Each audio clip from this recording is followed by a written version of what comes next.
Hello, my name is Benjamin Hart. I'm an American attorney and the Managing Director of Integrity Legal here in Bangkok, Thailand.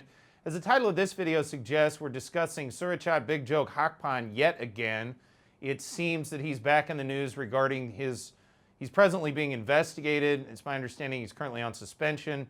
He was transferred to an inactive post for 60 days a few weeks back by the Prime Minister. We've been kind of keeping up with this because, quite honestly, I've been following the path, sort of the career trajectory of Big Joke ever since he was back in Thai immigration.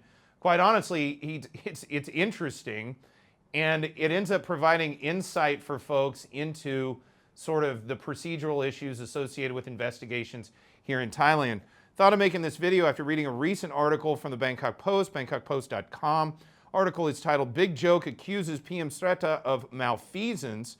Quoting directly, if the case had been sent to the NACC, that's the National Anti-Corruption Commission, in the first place, he would have been considered innocent pending the NACC's finding, and by law, he could not have been transferred out of the police force, Police General Surachat, that's Big Joke, said. Quoting further, Police General Surachat said that interrogators had handled the case in the first place instead of the NACC because there was a movement to prevent him being the next national police chief. Quoting further, Prime Minister Sreta said later at Government House that the Royal Thai Police Office had proposed the suspension of Police General Surachat and he would have been accused of malfeasance if he had blocked it. The case complied with the law and was free of prejudice, Mr. Sreta said. So clearly there's some conflict in terms of differing perceptions as to what's going on here.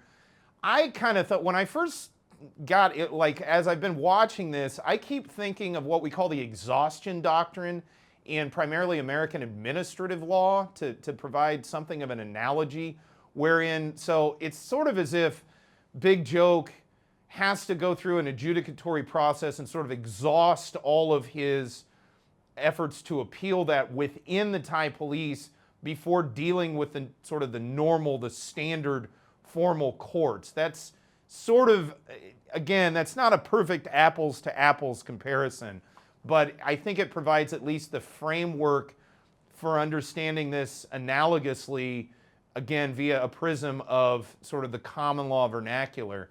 That being said, you know, this remains to be quite a controversial topic. It looks like Big Joke is going to go through a pretty harrowing adjudicatory process associated with this whole thing. How it all plays out remains to be seen. It's my understanding, again, these are allegations, although there have been preliminary investigations which have made findings. There has not been a final investigation, a final adjudication regarding guilt or innocence, which apparently, you know, again, they remain allegations and presumably we would see some sort of adjudication down the road. We will certainly keep people updated on this channel as this situation evolves.